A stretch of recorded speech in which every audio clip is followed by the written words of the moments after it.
Now at 6, 4th of July celebrations are in full swing. We'll take you to a few of around the 4 states. Plus, news of an explosion in Joplin worsens after a victim succumbs to their injuries. And while you may be celebrating freedom, some are celebrating freedom from their charges. I'm Lonnie Walton in Joplin. I'll have that story coming up. The 4 states' most watched news starts now. A man has now died following an explosion in Joplin. This is KOAM News at 6. I'm Anthony Saviello. The man, now identified as 47-year-old Justin Rankin, succumbed to his injuries at a Springfield hospital. A juvenile female also sustained injuries and is currently listed in stable condition. The cause of the explosion remains under investigation. The Joplin Police Department is being assisted in this investigation by the Joplin Fire Department, the Missouri State Fire Marshal's Office, and the ATF. Let's go ahead and check in with Chief Meteorologist Doug Heddy for a first look at our 4th of July forecast. Hey guys, I hope you've had a fantastic 4th of July, but what about the holiday weekend? So that's what we're going to focus on now. Heading into it, Saturday, 89. Now, the humidity is going to creep up a little bit, so we're going to have heat indices, mid-90s, maybe even upper 90s. A random storm, very similar to what we've seen today. A little better chance to get a few thunderstorms as we go into Sunday morning. Not a lot of moisture out there, but you can see a couple little tiny spotty guys. These will stick around as we go through the evening hours, but I want to take you into your holiday weekend. We're going to kick the morning off near 70 degrees. Let's go through the day. Again, you can see a random spotty thunderstorm trying to pop up early afternoon, but I think most of us are going to stay dry. There is a better chance to get some thunderstorms late Saturday night, so we're going to dig into that here in just a bit. All right, Doug, thanks. Well, Pittsburgh is celebrating Independence Day with a full day of family fun at Lincoln Park. The event features over 30 craft vendors, 11 food trucks, train rides, yard games, and even a baby contest. My favorite part about the 4th of July is just being able to gather with the ones that we love and enjoy and celebrate. What brings me out today is just to gather with our community, to provide a cooling station where people can come down and get out of this heat. Well, Carl Junction came together this morning to celebrate America with its annual Independence Day Parade. The event started at 10 a.m. with participants lining up early along Pinole and Broadway. Kids, families, and local groups showed off their patriotic spirit with decked-out wagons, golf carts, trucks, and even pets. The parade included multiple contest categories with trophies and prizes for everything from Most Patriotic Pet to the Red, White, and Ridiculous Award.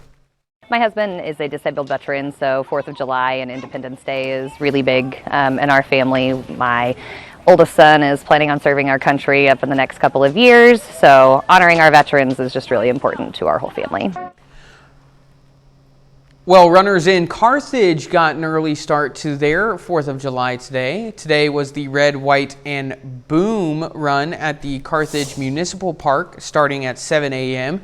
Most participants were decked in patriotic gear. It featured a 5K race with awards for male and female racers and the top 3 finishers in all age groups. Participants say the run is a great way to kick off the day of celebrations.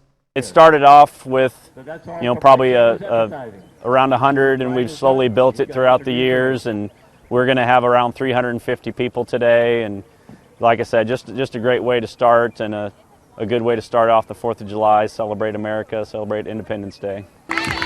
The first place finisher finished the Red, White, and Boom race in just under 17 minutes. The annual 5K helps raise funds for the Carthage cross-country team. While the country may be celebrating freedom from the British, some Southwest Missouri residents are celebrating freedom from their criminal charges.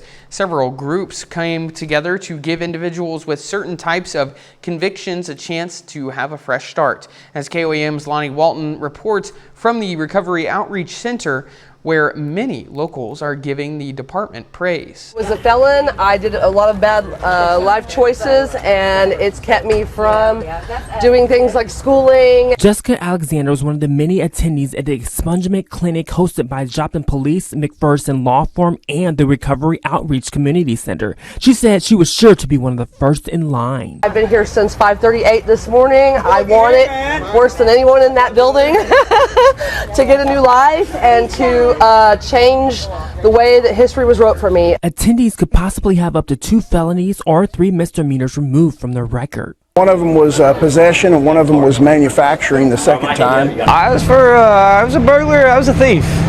Tampering with the vehicle. Mike Dudley says his crime of burglary and receiving stolen property affected his dreams. I've been self-employed for 30 years because I can't have a job, you know what I mean, because of my felony. Joplin Police Chief Richard Pearson says this program is giving many a new chance. I don't think that something that you did at age 25 or 30 should still be haunting you at age 45 or 50. At some point in time, you have to be allowed to move forward and to reintegrate into American society. And the police chief tells me although this program may help many, some people don't stand a chance. There can be no felonies of violence, no assaults on law enforcement or first responders, no sexual related felonies. And residents tell me they're very thankful for the event and very thankful to start a new life. Reporting in Joplin, I'm Lonnie Walton, KOAM News. As part of the program, individuals could expunge up to 2 felonies or 3 misdemeanors. However, applicants could not have any pending criminal cases. Coming up, as fireworks light up the sky, we'll talk about how to keep your family safe. Plus, the job market gets a boost past expectations. A group of doctors and veterinarians warn the idea proposed by the Trump administration to allow the bird flu to spread is dangerous and unethical. In a letter published by the American Association for the Advancement of Science, doctors say if we don't stop the spread of avian flu, the virus could evolve, kill hundreds of millions of birds, and cost the U.S. billions. Health and Human Services Secretary Robert F. Kennedy has suggested it's better to allow the virus to spread in order to identify birds that are naturally resistant. Teen drivers spend more than 20% of their time behind the wheel looking at their phones. In a survey by Mass General Brigham, many teens admitted they glance at their phone for 2 seconds or longer, often to watch videos or read text. Distracted driving can significantly increase the chance of a crash. If you plan to launch your own fireworks to celebrate the 4th of July tonight, a warning. Doctors say consider grabbing a pair of goggles to protect your eyes. CBS's Jared Hill has the story of how one woman's life was changed forever after lighting fireworks at home a few years ago. Lisa Dickerson sees the world much differently this 4th of July after a fireworks mishap about 5 years ago. It can go bad really quick. The mom was shooting bottle rockets with her family, but one malfunctioned, causing the others to tip over. I actually thought it was done, and there was still one left on the ground that was on its side. So when I went to turn around, the last one came and hit me right in the face, right in the eye. Despite multiple surgeries, Lisa lost vision in her right eye. I can't see anything over here. She developed a significant scarring on the surface of her eye to the point that she can't see through the eye anymore and is severely disfigured. Dr. Aaron Shriver is one of the ophthalmologists who treated Lisa. A 2022 study by the University of Iowa Healthcare found there was a 4-fold increase in firework-related eye injuries in the years after they were legalized in Iowa in 2017. After that first 4th of July, we actually had to call in residents who were on vacation. And we had a all hands on deck. Anyone who's in town, if you're on vacation or you're just in town, can you please come in because we need help in the emergency room. Her tips to protect your eyes: keep a bucket of water and a fire extinguisher around. Also, be careful when investigating fireworks that don't go off. Wait at least 20 minutes, then soak the faulty firework in water for at least another 20 minutes before throwing it away. Finally, consider wearing protective goggles. Even if you are careful, you can it's still a risk. It's a firework. Lisa's more cautious since her incident and hopes others see her story and stay safe. Jared Hill, CBS News. Approximately 15% of all firework-related injuries affect the eyes, according to the U.S. Consumer Product Safety Commission. Well, employment seekers have plenty of options. The U.S. economy added 147,000 jobs last month, according to the latest data from the Bureau of Labor Statistics. That's higher than many economists had forecast, and it's a slight bump from the 144,000 gained during the month of May. The national unemployment rate in June fell 0.1% to 4.1%. A little later, can Joey Chestnut reclaim his hot dog eating title? And Doug returns next with a complete look at your 4th of July forecast. Well, I hope you've had a fantastic 4th of July. Very hot, very humid. We've had some random little spotty thunderstorms. Most of us have been dry. Most of us are going to stay dry as we go through the rest of the evening into the overnight hours for us tonight. Just a little bit of moisture, so a couple random showers out there, not even big enough to really track across the region. But let's go into your holiday weekend. We're going to kick it off Saturday morning here, 6 o'clock in the morning. It's going to be a warm start, kind of a muggy start. Temperature is 71, 72, 73, 74 once you get into our western counties. We are going to have some clouds, and again, during the afternoon, very similar to what we've seen today, a couple random little spotty showers. Most of you are going to stay dry if you're heading to Grand Lake, Table Rock, Beaver, Bull Shoals, Stockton. Just keep it in the back of your mind, but most likely you're going to end up staying on the dry side. Heading into the afternoon, I think most of us 88, 89 degrees for afternoon highs. Now, Saturday night, especially after midnight, there's a little better chance to get a complex of showers and thunderstorms that, if it can hold together, will start Sunday with showers and thunderstorms. These would push out of here, then sunny skies once again, and then we may get a few pop-up thunderstorms late in the day on Sunday. But I think Sunday by far will be our better chance to get a few complexes of showers and thunderstorms here in the morning hours, and then possibly another complex late Sunday night into Monday. But here's your weekend breakdown. Holiday weekend, 89 Saturday, 87 on Sunday, isolated storms, high temps, upper 80s, and of course our heat index is going to be up there a little bit. Let me show you why. Our dew points have come up a little bit, about 65 to 70, measuring our humidity in a degree fashion. So what that means, 65 to 70, it feels sticky to a little muggy, and that's what we are going to see. So our future heat index for you on Saturday, I think most of us, low to mid 90s. Let's go into Sunday, ticks up just a little bit. Now we're talking mid to upper 90s. So yes, it's going to be hot, it's going to be very humid, but it's July, it's summertime, so this is very typical for this time of the year. Look at a ridge of high pressure building in. As we go into Monday, we get what we call a ridge rider. So here's a ridge of high pressure and then a little wave riding around the ridge. So we get some complexes of showers and thunderstorms in here, and that's what we're going to see next week until the ridge breaks down late in the week. So we are going to have some complexes of thunderstorms, a little bit more rain next week compared to what we have seen this week. So let me take you into Monday. Scattered thunderstorms, may get a complex Monday night as well.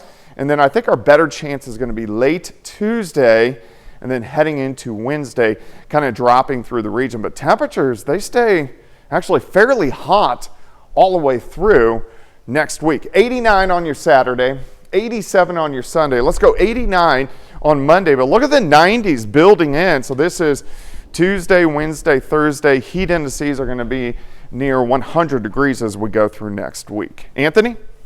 All right, Doug, thanks. Still ahead, our very own sports reporter Ben McLeish put his running shoes today for a patriotic 5K. Plus, Joey Chestnut looks for his 17th Nathan's Hot Dog Eating Contest title. Ben has those stories and more up next in sports. Over 230 people woke up early this morning to attend the inaugural Stars and Stripes 5K in Pittsburgh. And I had the chance to attend the event. Today, I was far more than just a spectator.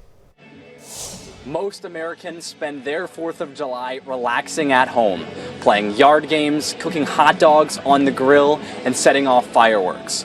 But some decide to wake up bright and early to start off their Independence Day with a 5K. And this year,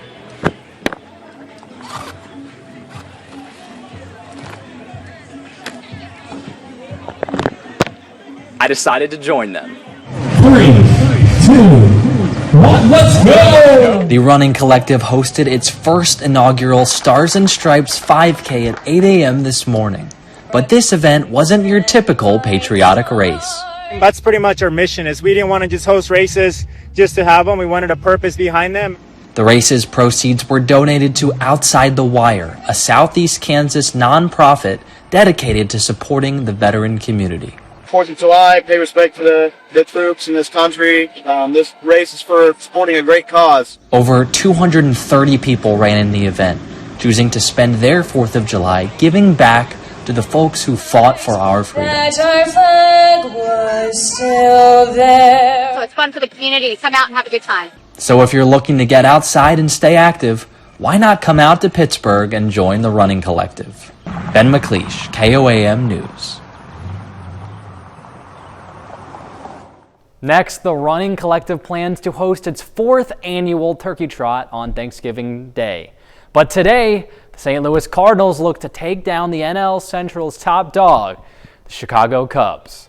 The Cards look to snap their 3-game losing streak in Chicago, but they don't get off to a good start because in the first, Seiya Suzuki hits a towering drive to left field over the ivy for a home run. The Cubs lead by 1, but not for long. Next batter, Pete Crow Armstrong, pulls one to right, and that's back-to-back homers for Chicago. We head to the third. Armstrong, he homers again. It's 5-0 Cubs. All of their runs so far come via the solo shot. In the 7th inning, Michael Busch takes this ball deep to opposite field for his 2nd homer of the day, and the Cardinals never had a chance in this one. Cubs hit 8 home runs en route to an 11-3 win over St. Louis.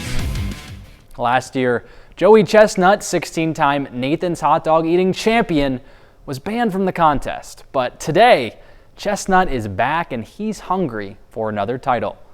All eyes are on Chestnut as he searches for his 17th championship. And not many are surprised when Chestnut scarfs down 70 and a half hot dogs in just 10 minutes. Over 20 more than the 2nd place finisher. Chestnut claims his 17th chip. Here's a fun stat for you. He now has the same amount of titles as Tom Brady, Michael Jordan, and Wayne Gretzky combined. What a career for Chestnut. And I'll tell you what, after the show, I'm going to scarf down a few hot dogs myself. Sure. How many do you think you could, how do you think you'd have a chance? Do you think you'd have a chance in that competition? No. I'd have a better chance of beating Hulk Hogan in an arm wrestling competition. Okay, you think so? Yeah. You think you have a better, wow.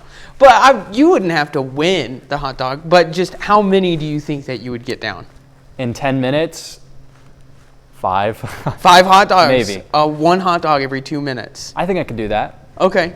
I would probably throw up after. But. Yeah, well, we're having hot dogs right after this show, so we're going to have to test that theory. There we go. We only have 16, so, I mean... I can't get 5 to myself. I don't think we've got quite a few people here, so no. But not too shabby. I will say, not too shabby from you today. You did really well out at the. I was there with you. So 51st place. 51st. Out of 230. Yeah. So you just have a little bit to go before you get a first place. Yeah, maybe I'll have to do the turkey trot next. Yeah. Try to prove maybe top 25 in that one. Absolutely. All right. We'll be right back. Well, it looks like we're going to have a pretty good holiday weekend. We are going to be dodging a couple storms. I think the better chance is probably going to be Sunday morning. 89 on your Saturday, 87 on your Sunday, 89 on Monday. But look at the 90s building in Tuesday, Wednesday, all the way up into the mid-90s once we get into late next week. And final sports for us. Actually, not even a final sports. Just know Ben got his medal today. 51st place. Yeah, there you go. That's our time for now. Join us back here at 10. Have a good night.